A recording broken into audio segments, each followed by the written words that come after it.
Olá, bom dia, boa tarde, boa noite para todos aqueles que estão assistindo esse vídeo. Esse aqui é o nosso canal Engenharia em Perspectiva, onde então nós discutimos questões da engenharia nacional. Esse canal ele tem o apoio da nosso sindicato dos engenheiros do Estado de São Paulo e tem o patrocínio da empresa NEP Consultoria. Tá?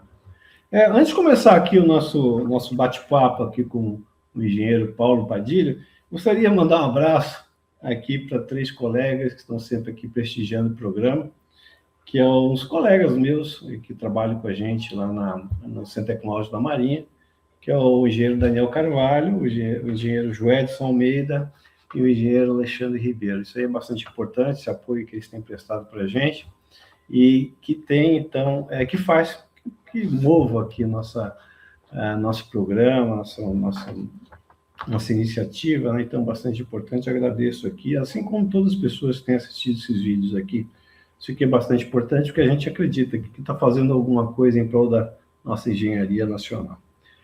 Convidei aqui ele novamente, muito solícito, o engenheiro Paulo Padilha, conheço há bastante tempo o Paulo, e ele, inclusive, já deu uma entrevista aqui, aliás, acho que foi o primeiro entrevistado, por uma circunstância bastante particular. Ele, naquela época, há 3 anos, né, que a gente criou esse programa, e fez em fevereiro agora, de 2023, né, em fevereiro de 2023, 3 anos. E o Paulo, então, na época, ele estava saindo já de novo. Então, eu disse assim, Paulo, e ele tinha tido uma experiência bastante interessante na China. E, inclusive, nessa entrevista, recomendo para vocês, uma das primeiras aí do nosso, onde está no YouTube, vocês retornem lá, e lá ele conta, então, bastante da vida, da trajetória dele como engenheiro, como que ele entrou na engenharia, o tempo de engenharia dele também, engenheiro naval aqui na Universidade de São Paulo, e como, então, também ele trabalhou na GM, então, toda essa parte ele recupera com bastante detalhes, bastante interessante, bastante agradável também, e aí ele chega, então, na época a gente estava bastante interessado em conversar sobre a experiência dele na China, porque ele ficou uns 3 anos lá, mais ou menos, né? Então, só que na época ele estava já engajado no projeto de Vietnã, né? A época estava saindo da pandemia, alguma coisa desse tipo, e aí ele estava se engajando num outro projeto bastante interessante, que ele estava indo para a Arábia Saudita, onde então ele novamente ia trabalhar com a parte de engenharia, e num país bastante diferente do nosso, né? Então, recentemente o Paulo voltou, então coincidentemente ele abriu aqui praticamente no nosso canal, e eu, obviamente, o convidei para contar um pouquinho dessa experiência dele, que eu, particularmente, não tenho a mínima ideia de como é que pode ser a vida do engenheiro num país tão diferente do nosso, como é a Arábia Saudita, e ele aceitou, então eu quero novamente agradecer a participação dele aqui, tá? E a ideia é essa, a gente conversar um pouquinho dessa experiência dele na Arábia Saudita. Paulo, mais uma vez agradeço a sua participação aqui no nosso canal, aqui, é muito bem-vindo, né? E aqui a ideia é te passar a palavra, então, para você descrever essa sua experiência como engenheiro na Arábia Saudita durante esses 3 anos, para que nossos jovens engenheiros, né, até apontando talvez como uma possibilidade, né, de mercado também, né? Muito obrigado, a palavra é toda sua, Paulo. Renato, eu que agradeço bastante a oportunidade aí de estar falando. Esse canal eu acho que é muito importante, muito interessante, né? Que você já toca aí há mais de 3 anos, né? E eu sou um admirador do seu trabalho aí. Eu acho que é um trabalho bastante importante para a engenharia como um todo, né? A nossa engenharia brasileira. Então é uma honra para mim estar participando aí, estar tentando colaborar de alguma forma aí, tentando mostrar um pouco a minha experiência pessoal, né? Essa experiência internacional, né? E em países aí não tão ortodoxos, não tão convencionais, né? Enfim, foram a situação que foi acontecendo, né? Como você mencionou, China, depois Vietnã e por fim, Arábia Saudita, né? É meio inesperado, né? Um engenheiro brasileiro na Arábia Saudita, né? E não para trabalhar com petróleo, como poderia ser esperado com o setor de óleo e gás, né? Mas para trabalhar com carros elétricos, né? Na Arábia Saudita, né?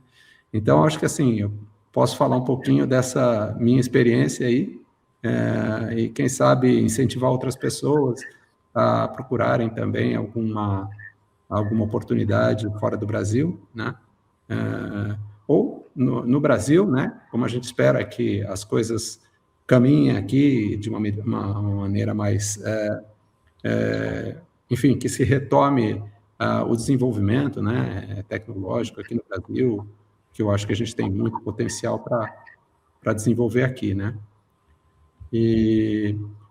Então, surgiu a oportunidade justamente a partir do trabalho que eu estava prestando para o Vietnã, foi justamente na época da pandemia.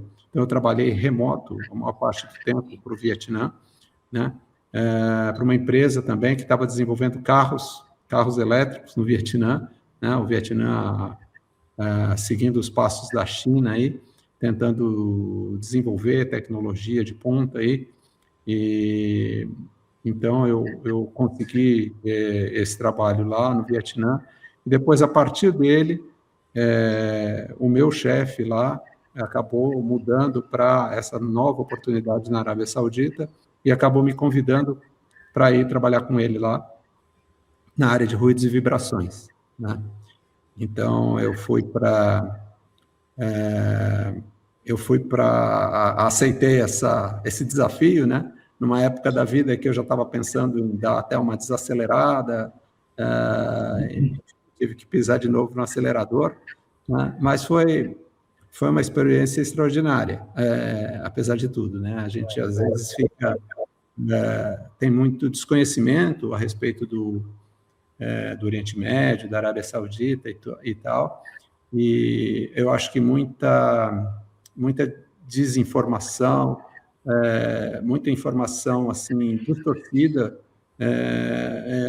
que, enfim, deixa a gente até com receio de ter essa empreitada, né? Ainda mais que eu levei minha esposa, né?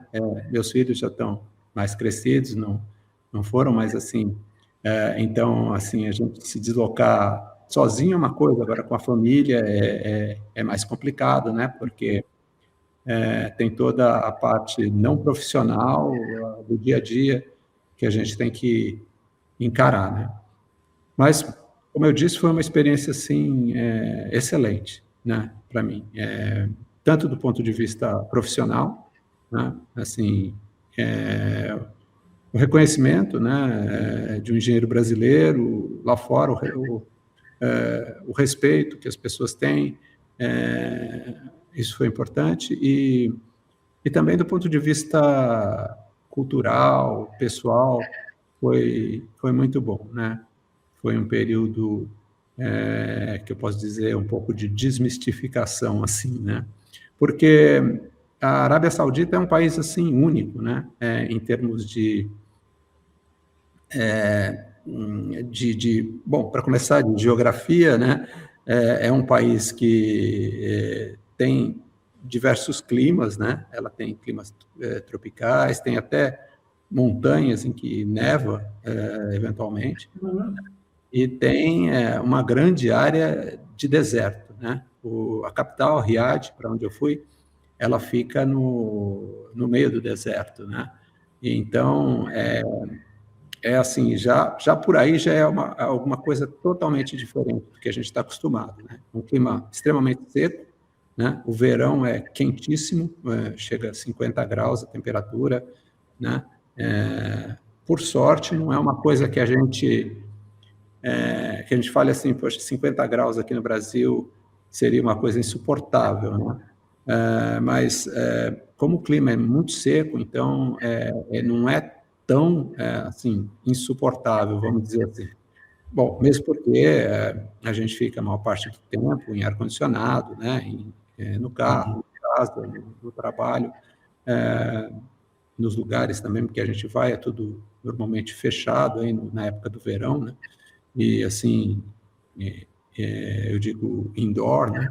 Então, a gente não sente tanto esse calor, né? Mas é realmente a geografia é diferente, é uma situação que a gente tem que se adaptar também, né?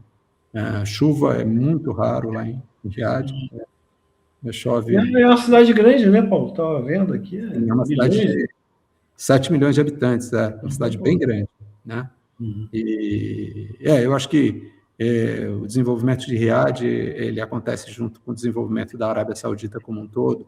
Eu posso falar um pouco mais disso aí ao longo da nossa conversa. Mas então, e como eu falava, as diferenças não param aí, né? As diferenças, a história da Arábia Saudita é uma história milenar, né? Uma história de muitos séculos aí, né? É um país que se tornou independente só no século passado, né? No século XX, né? Mas tem uma história. E a parte religiosa é também um ponto assim muito importante, né? É o berço do islamismo, né? E é um local assim, vamos dizer, como se fosse o Vaticano do islamismo, né? Para onde os muçulmanos do mundo inteiro têm que fazer uma peregrinação, né? Então é um centro e por conta disso, né, principalmente, é um dos locais assim, bastante conservadores em termos de religião, né? Então, isso também é uma coisa que afeta a nossa vida lá, né? Por conta de os costumes, embora, assim, eles tenham todo o respeito pelas demais religiões, obviamente, não existem igrejas lá, ou enfim, templos de outras religiões, mas eles permitem que você tenha a sua religião, que você pratique a sua religião em casa, sem nenhum tipo de restrição, né? Mas, enfim, é um desafio, né? Viver num país assim. Mas, para mim, foi enriquecedor, né? Então, Paulo, lá, desculpa, só para ter essa pauta, lá é uma teocracia, né? Lá não tem eleições, lá, quer dizer, ainda é a religião que domina lá. Eu não sei agora o nome, mas é o rei da Arábia Saudita, um reinado, né? Sim, é o rei Salman. Parece que nunca teve eleições na Arábia Saudita, né? Não, desde Eu não sei se existem eleições assim, para cargos, talvez legislativos, alguma coisa, mas, sim, para o executivo, não existe eleição. Realmente é uma monarquia autocrática, né? Com base no islamismo, mas, assim, mas, assim, eu acho que existe também muito preconceito no Ocidente, né, do que foi falado para a gente, do que é o islamismo, né? E eu acho que eu tinha, assim, ideias preconcebidas, por mais que eu tentasse me informar e ter uma postura um pouco diferente da maioria das pessoas, a gente sempre fica, assim, um pouco receoso, né, com relação a isso. Mas foi muito bom em todos os aspectos, assim, é um povo, de um modo geral, bastante acolhedor, né? Eles acolhem sempre com um sorriso no rosto, e quando você fala que é brasileiro, então, aí o sorriso vai de orelha a orelha, entendeu? Eles são... Eles gostam do Brasil. Não sei se eles não têm tanto conhecimento da gente. Não sei de futebol. Eu espero que não, né? Acho que não seja isso. Eu acho que eles realmente admiram o Brasil e assim foi. Eu tenho até uma historinha, se você me permite contar rapidamente, que foi um dos primeiros contatos. Assim, eu estava nos primeiros dias lá no trabalho, e foi uma experiência interessante, porque eu fiquei sem celular, o chip do celular não estava funcionando, eu precisava ir na loja da operadora, né? Aí, pelo Wi-Fi da empresa, eu via onde tinha uma loja, vi o trajeto que eu tinha que fazer e fui a pé, né? Até lá. E chegando lá, a loja estava fechada, né? Estranhamente fechada num dia de expediente. E aí eu estava meio perdido, não sabia nem direito como voltar para a empresa. E eu precisava resolver, porque a gente sem celular hoje em dia, a gente não faz nada, né? E aí vinha subindo um rapaz, passando um rapaz vestido com a túnica e com a cobertura na cabeça, né? O shemar, que eles chamam, quer dizer, com aquele traje típico que eles usam, assim, muita gente usa no dia a dia, né? Assim, normal. Mas eu lembro que no começo eu me senti um pouco, assim, receoso, não sei, parecia que você estava falando com... o choque de cultura era muito grande, simplesmente porque a pessoa estava vestida daquela maneira, né? Parecia que era um ser de outro planeta.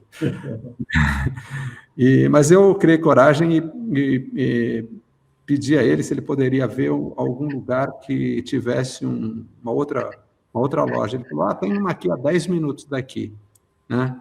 De carro, 10 minutos. Aí ele falou, você está de carro, né? Eu falei, não estou.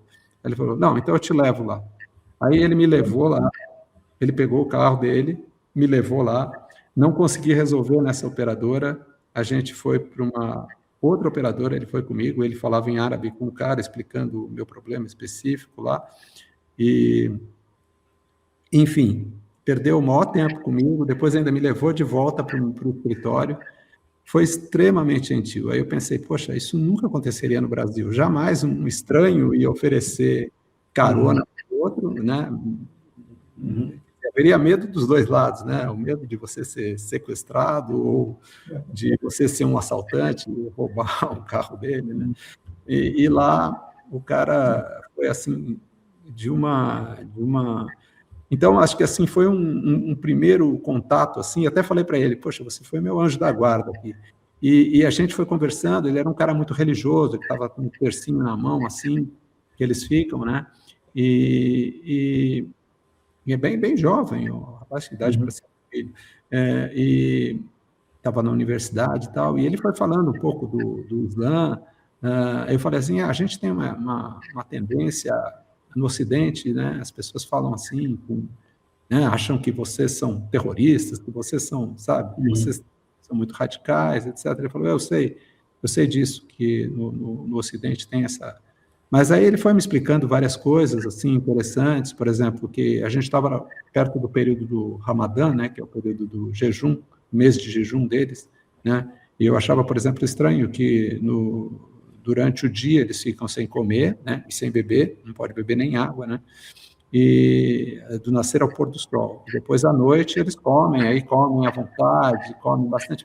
Achava estranho essa ideia de ter que substituir o dia pela noite, quer dizer, que sentido que faz isso, né? Mas, assim, ele me explicou que, além do sentido do sacrifício, né, que para eles é importante, né, essa prática do sacrifício e tal, ainda, assim, à noite, normalmente era feita em comunidade, entendeu? Os vizinhos se reúnem, levam comida, eles comem junto. Então, uma coisa comunitária.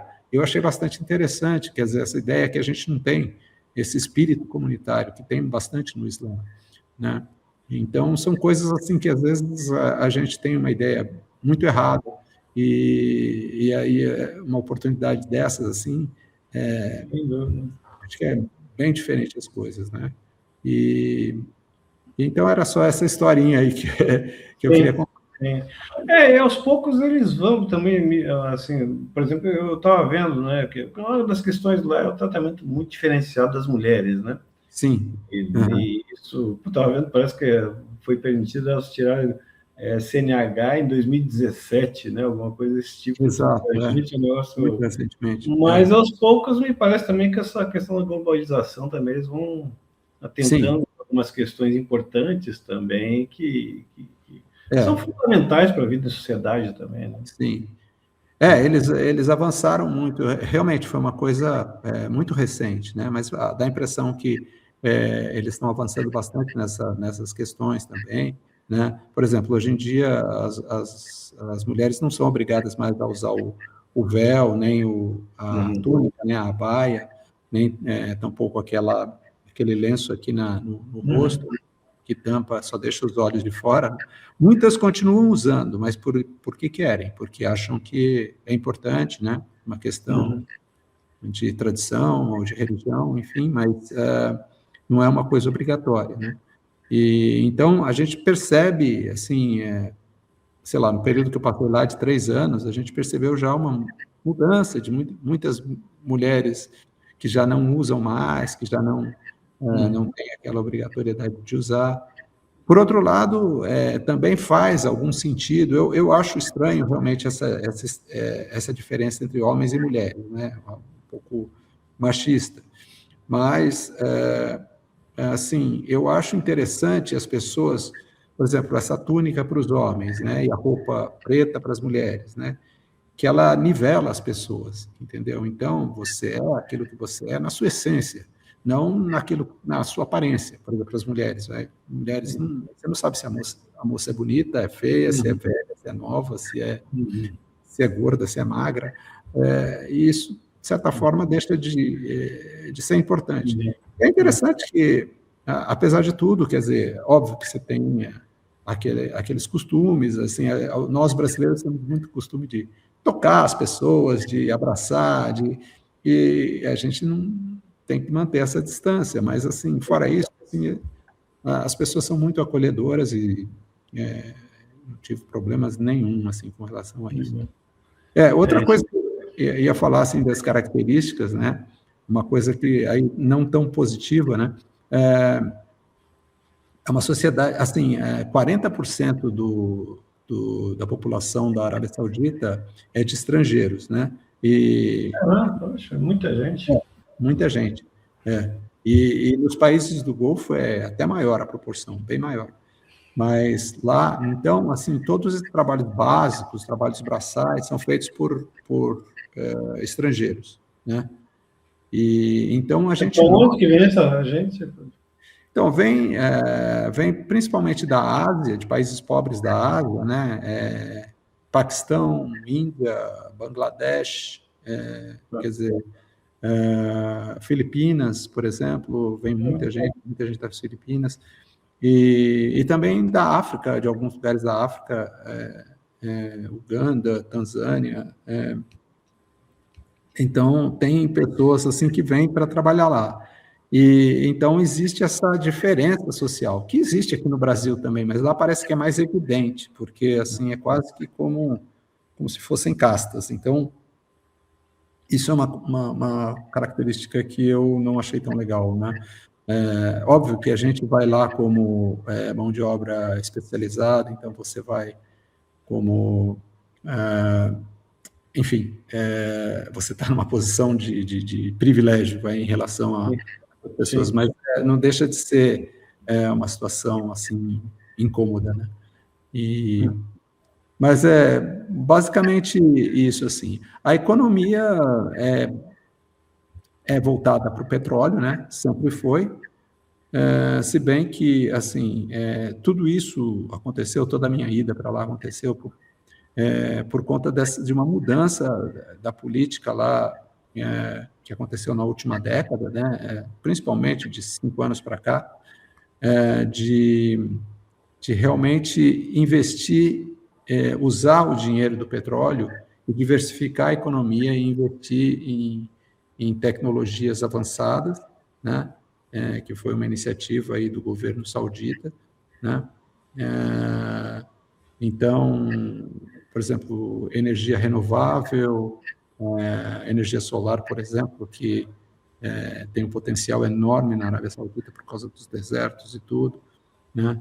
O carro elétrico, por exemplo, são iniciativas que o governo está tentando diversificar a economia, por exemplo, está apostando em turismo também e outros setores aí de serviços, de manufatura, indústria farmacêutica, enfim, para diversificar a economia e não ficar tão dependente do petróleo. O que eu acho uma iniciativa bem positiva, né?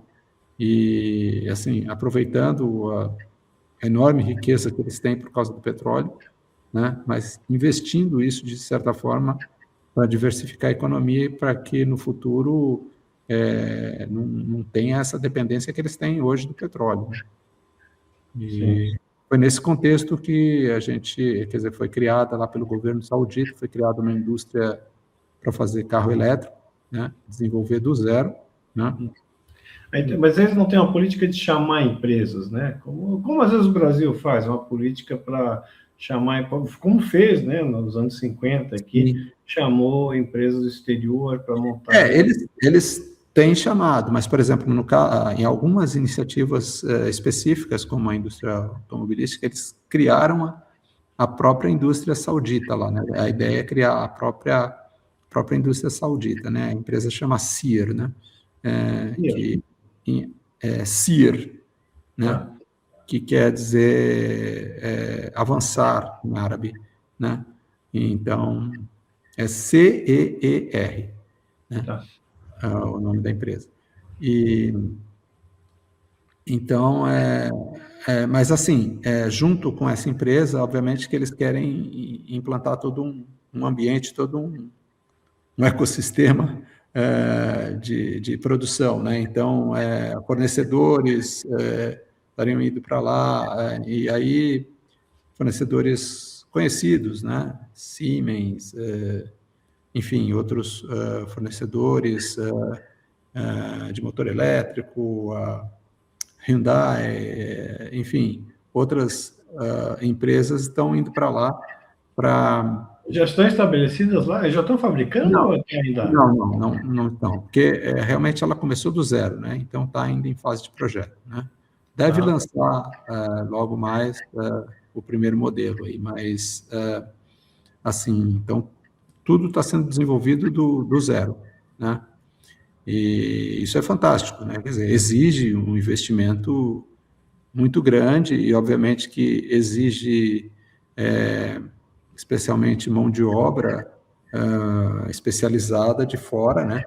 Da Arábia Saudita, porque eles não tinham essa tecnologia, vamos dizer assim. E então isso, mas o salto é bastante ambicioso, mas é bastante grande, né? Se eles conseguirem, realmente vai ser um salto tecnológico aí fantástico, que dá até inveja do Brasil, que tem toda essa infraestrutura que eles não tinham, né? Deixa eu te perguntar, e questões assim de engenheiros, formação deve ter algumas escolas de engenharia lá, mas como é que é isso lá? Então, eles têm boas escolas de engenharia, eu não tive contato... A articulação deve ser do governo, as públicas. Sim, eu acho que são públicas as universidades, é uma coisa que eu não tenho certeza, mas acho que são, sim, pelos nomes, assim, nomes de reis e tal, acredito que sejam públicas as universidades. E eles têm bons cursos de engenharia, mas obviamente que para uma formação assim geral de engenharia, né? E mais voltado, até pouco tempo atrás, para o setor de óleo e gás. Né? Refinaria e é isso, né?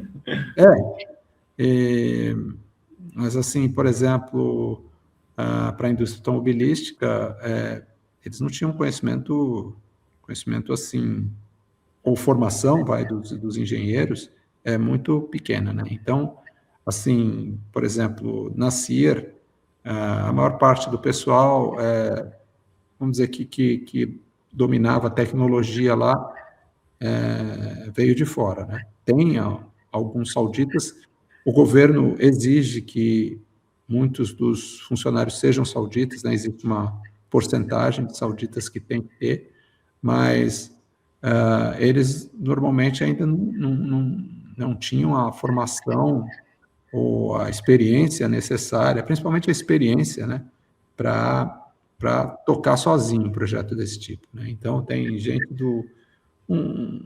era um lugar que parecia Nações Unidas lá, tinha pessoal do mundo inteiro, né? Muitos europeus, turcos, indianos também, Chineses? Chineses, alguns, não muitos, mas tinha chineses. Paulo, me lembra só da outra conversa, né? Que existia dentro da China e também me parece que hoje, pelo que eu acompanho, também já tinha uma estratégia assim de aprendizado, né? Onde então vinham pessoas de fora, mas a expectativa é que em um médio espaço de tempo você tivesse mão de obra nativa, Local. né? E local trabalhando, né? Lá existe um movimento desse ou é mais assim, não, vamos fabricar e depois a gente vê como é que...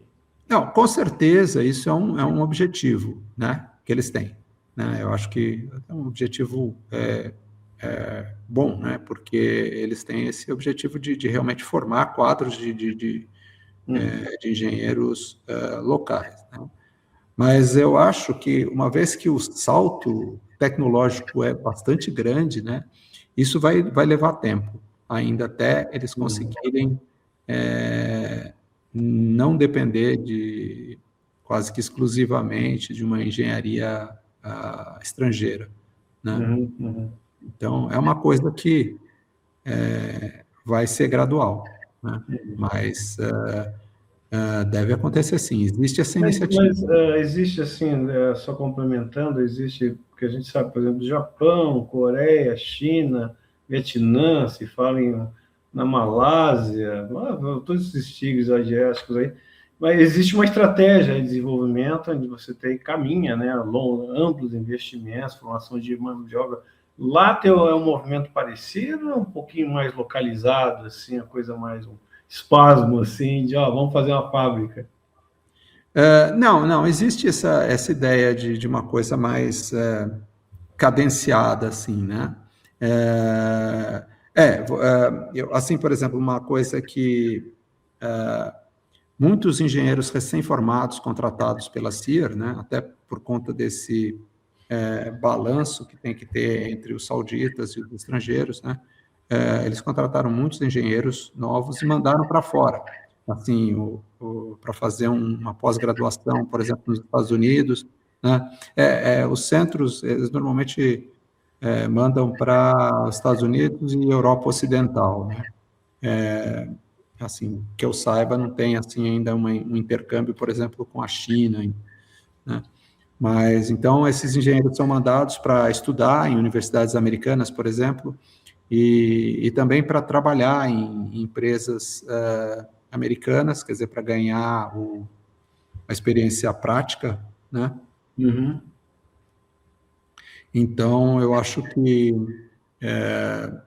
isso acontece, né? E nesse sentido de ter esse crescimento assim, né? E a tendência vai ser essa, né? Nas empresas, né?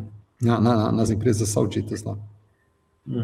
Vai ser cada vez mais os sauditas irem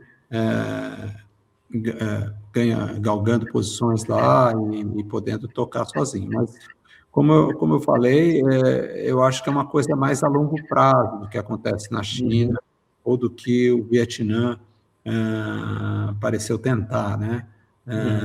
O Vietnã, eu senti que foi uma coisa assim um tanto quanto inconstante, né? No começo, eles queriam desenvolver tudo fora, né? Contratar empresas para fazerem projeto para eles, né? Depois eles quiseram colocar dentro da própria empresa os funcionários, os engenheiros, enfim, para desenvolver lá.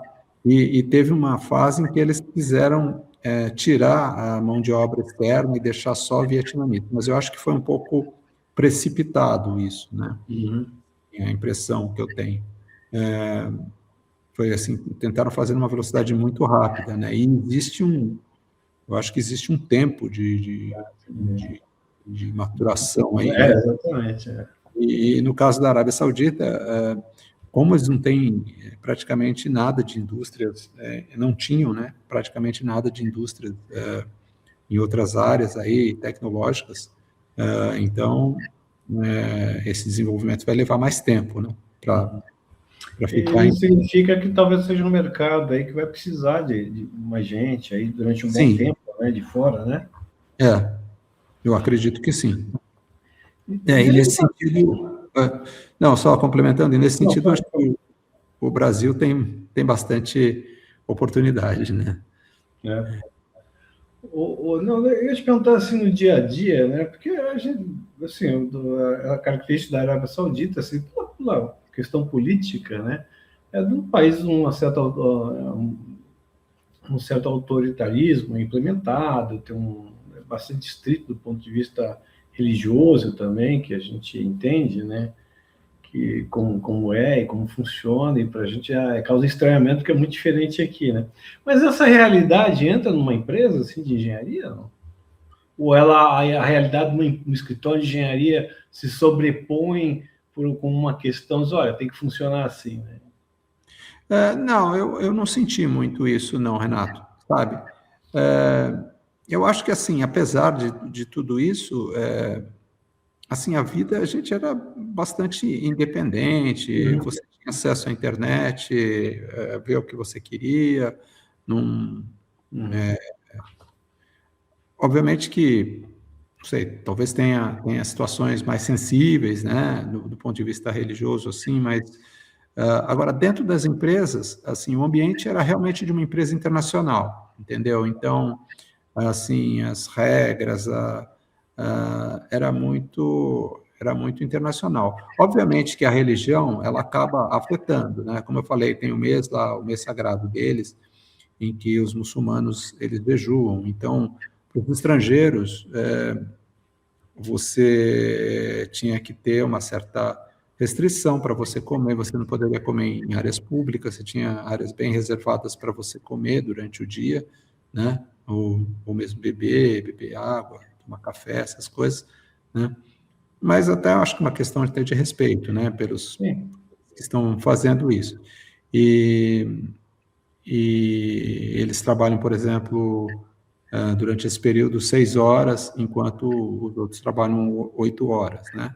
Eles entram mais tarde, saem mais cedo, né, por causa do jejum, né, justamente, porque então eles têm essas. Então, esse tipo de coisa, obviamente, que entra dentro da empresa, né? Ou então as festividades, as mesmas festas religiosas, mas assim, não é nada forçado, nada imposto, entendeu? São coisas que, assim, o que eles pedem é um respeito pela tradição deles, Isso. mas nada além disso, né? O Paulo, e esse, assim, hoje, assim, dentro dessa engenharia que é feita numa empresa dessa, assim, se você diria que o nível está, quer dizer, tem um pessoal aprendendo e muitos engenheiros vindo de fora, então, para Sim. fazer esse ensinamento. Mas isso, por exemplo, hoje basicamente é livre, né? Então você tem entendimento que é feito em outras companhias. Quer dizer, dá para dizer que tá no estado da arte, assim, que está sendo feito lá? Ou...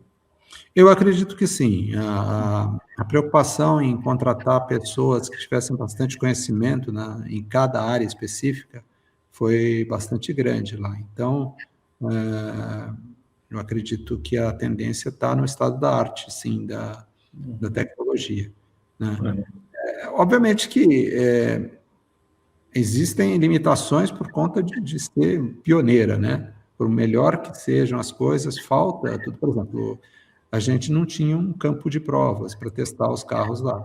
Então, os carros são mandados, os protótipos, né, são mandados para outros países, para a Europa, por exemplo, para serem testados lá. Então, são limitações que acabam afetando, vamos dizer, o estado da arte, né? Quer dizer, você depende não só das pessoas, mas também dos locais, das facilidades para desenvolver, né? mas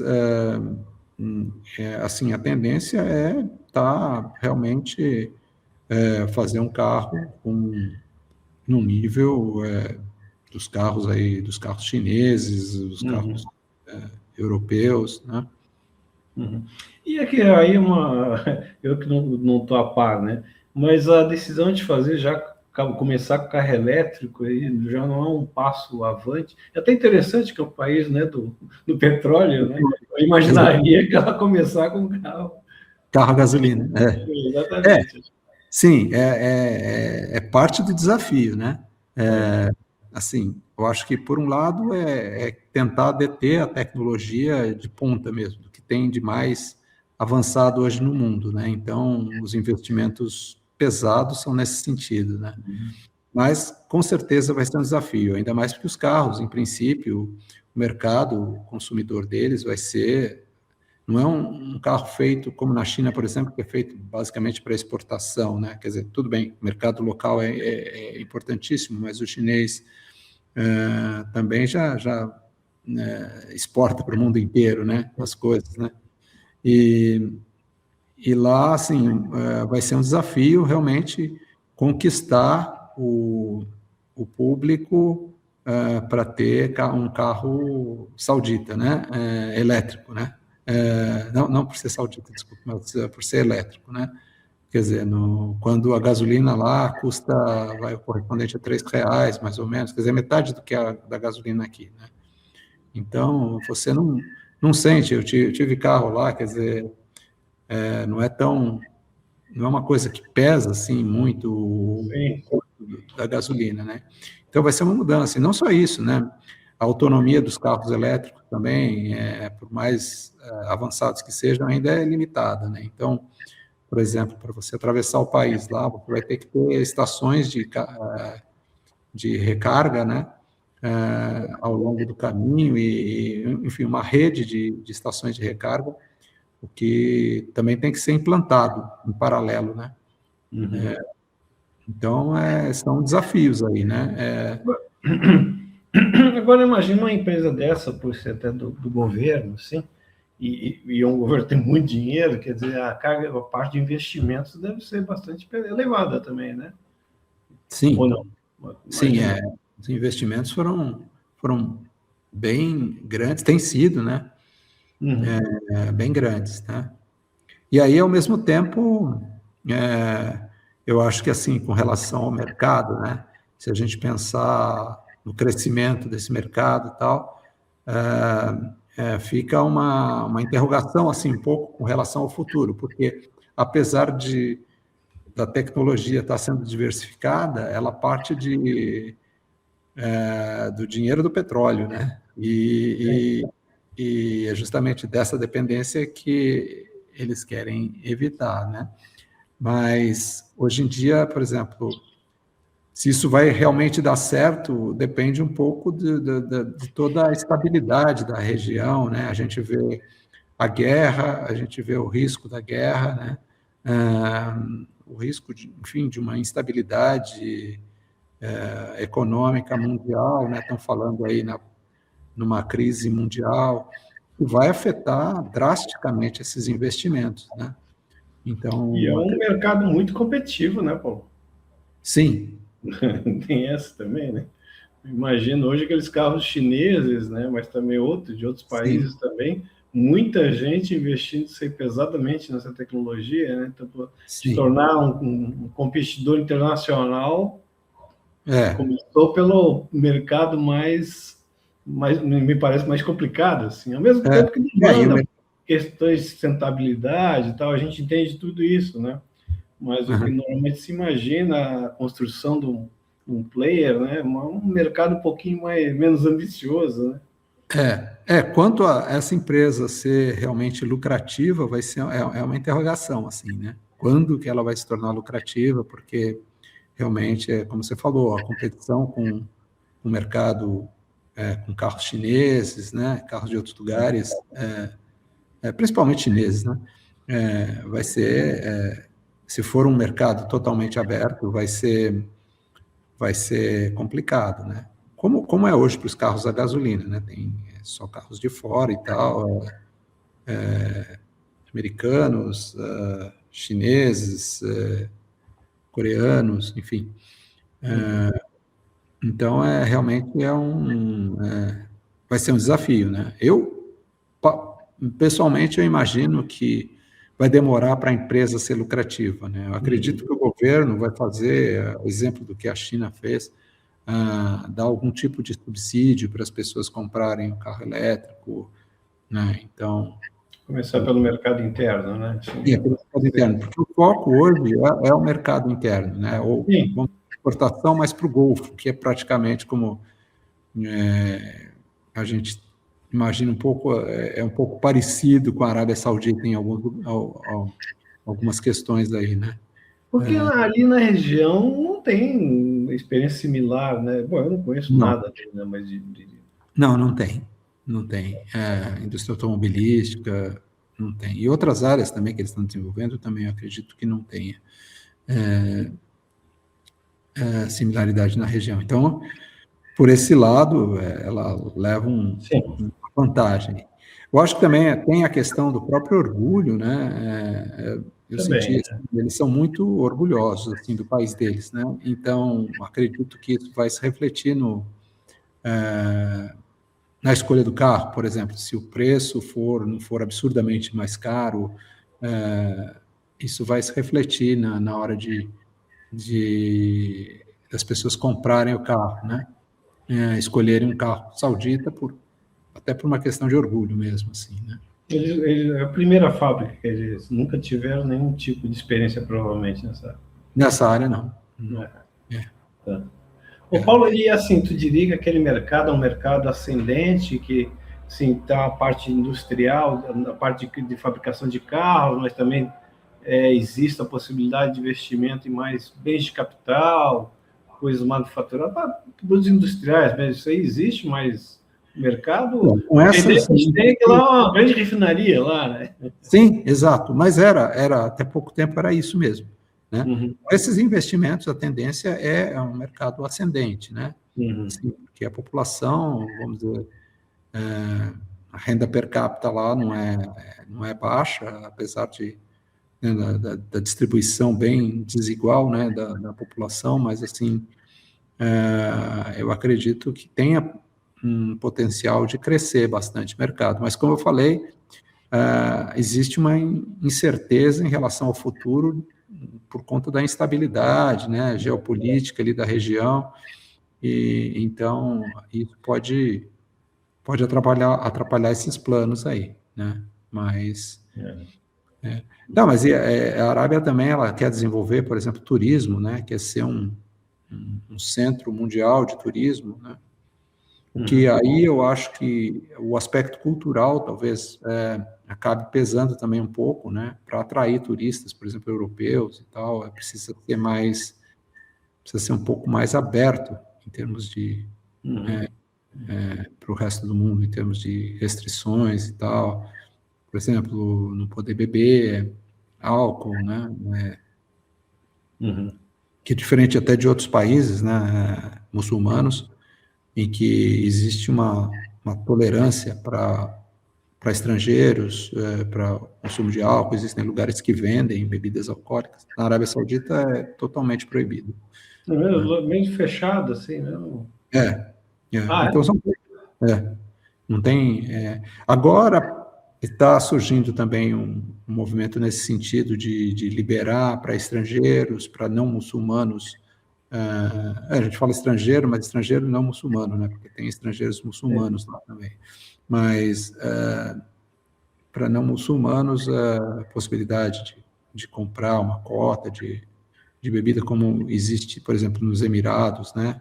Ou no Bahrein, lá, que é outra monarquia lá pequena, em que existem bares que vendem, pubs que vendem bebida e tal, né? O Paulo, e deixa eu te perguntar aí, assim, um brasileiro hoje está um pouco satisfeito aqui, não são poucos também, primeiro que aparentemente tem um mercado, né, que pode ser explorado, mas o que ele precisa para ir para um lugar desse, para trabalhar, né? Além da oportunidade lá, né? Sim. Eu acho que, assim, em termos de formação, eu acho que, assim, a Universidade Brasileira, ela dá um embasamento bom, né? Nas universidades, as melhores universidades, vamos dizer, os melhores cursos de engenharia aí, dão um embasamento necessário, né, para você ser competitivo. Mas acho que, assim, o que hoje se procura lá é a experiência, né? Então, essa experiência é que seria um diferencial que esse brasileiro precisa ter para ir para lá, né? Adquirida ou em empresas brasileiras ou mesmo fora do Brasil. Mas, assim, profissionalmente, assim, você tem que ser bom numa especialidade, assim, né? Não adianta você ser muito genérico, né? Você tem que ser um especialista em alguma coisa que seja do interesse, por exemplo, da indústria automobilística e de outras indústrias que estejam surgindo lá, né? Então, acho que isso é importante, né? Algum tempo de experiência, não só de formação acadêmica, mas também de formação, assim, Os profissional. jovens, eles estão preparando a turma deles lá, né? Mais ou menos isso. Jovens, eles têm lá bastante, assim, Entendi. formando e com vontade de aprender, né? Eu acho que uma outra coisa, um aspecto não tão profissional que a pessoa precisa ter é justamente essa abertura para uma cultura muito diferente, né? Que envolve, inclusive, o aspecto religioso, né? Não que você precise se converter à religião ou aceitar todos os aspectos da cultura, mas pelo menos estar aberto a isso, né? Eu acho que isso foi uma lição assim que eu aprendi. A experiência de China, né, deu para não só para mim, mas para minha família, assim, essa experiência de ser um pouco mais cidadão do mundo, entendeu? De estar aberto e de aceitar pessoas com culturas muito diferentes, porque tem muita gente que não consegue aceitar, né? Acha que os outros são errados, né? Porque pensam diferente, porque têm uma cultura diferente, uma religião diferente. Mas, assim, eu acho que a melhor atitude tem que ser de aceitar, entender que tem seres humanos ali por trás dessa casca cultural e religiosa, né? E eu acho que isso é importante para a pessoa viver bem lá, né? Sim. Existem, por exemplo, para estrangeiros, condomínios, né? A gente vive em condomínios que a maioria são estrangeiros lá, então dentro dos condomínios existe uma certa liberdade de roupas, você pode ficar mais à vontade, e enfim. Mas mesmo assim você está imerso nessa cultura, né? Então é bem importante esse Infelizmente, a gente também tem uma visão moldada pelos meios de comunicação, né? E esses Sim. meios de comunicação eles têm o poder, né? E a capacidade de revelar alguns fatos e esconder outros tantos. E o mundo muçulmano, infelizmente, foi uma vítima, né? Dessa mídia Sim. ocidental, e a gente tem uma visão muito deturpada. Eu acho que... Porque, entre as coisas, assim, a primeira coisa que me para é que aqui a gente tem 500 anos, lá tem milhares de anos, quer dizer, uma civilização muito mais antiga, né? E, por isso mesmo, bastante rica, né? Não tem como ser diferente, né? Então, a gente tem uma visão bastante... Parece, por isso que é muito interessante essa sua experiência exatamente para essa percepção do local, como é que é, né? Então, e muitas coisas que a gente reprova à distância pela ignorância, não pelo conhecimento, sabe como é que funciona, né? Eu acho que isso é bastante importante, assim, né? Que a gente possa entender isso aí. Bom, então acho que a gente tem uma possibilidade aí, Oriente Médio, quem sabe surjam outras fábricas, né? E aquela região toda lá evidentemente sempre fazendo tem um colega que ele é iraniano, né? Então a gente tem a oportunidade de fazer uns projetos aqui, mas de fato é bastante conturbada a vida, até para quem tem ele mora aqui, né? Mas ele diz que tem que ir lá, então é uma região um pouquinho mais conturbada também, mas o que a gente espera também em tempo a coisa quem sabe, eu acho que não só para as pessoas, mas quem sabe até empresas brasileiras terem mais oportunidades aí no Oriente Médio, particularmente na Arábia Saudita.